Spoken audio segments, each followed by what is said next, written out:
Good morning, traders. This is John Kennedy, Senior Commodity Market Strategist in Chicago, to provide a brief rundown on St. Patrick's Day of these agricultural markets. Grains are lower for the day. Corn's trading at 372 3/4, down 6 1/4 cents. Soybeans are lower at 962 1/2, down 6 3/4 cents. And wheat is at 511 1/4, down 2 3/4 cents. Turning first to the export inspections from yesterday, corn exports were disappointing, coming in at roughly 28.9 million bushels. Wheat exports were respectable in the middle of expectations at 19.1 million bushels. And soybeans were solid, once again, within expectations on the upper end at about 21.5 million bushels.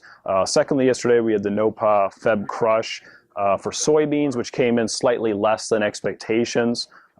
End February soybean oil stocks were in line with what the analysts were believing here on LaSalle Street, and soybean oil yields remain historically low. Turning to some general agricultural news of the day, hard wheat conditions continue to decline, but they're still up above last year's numbers in that regard.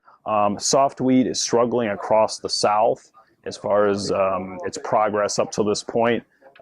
From a weather outlook, the forecast is looking better for U.S. wheat, as we should have some good precipitation here in the near term. In the South, corn planting has been a slow pace, but once again, it's early in the season for that.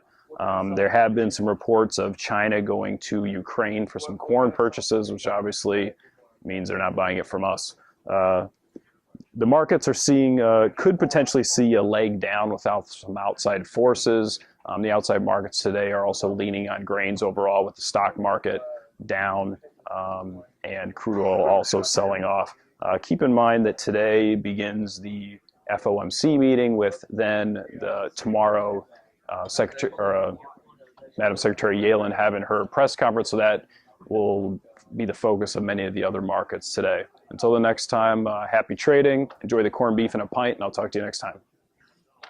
Futures and options on futures may involve substantial risk and may not be suitable for all investors.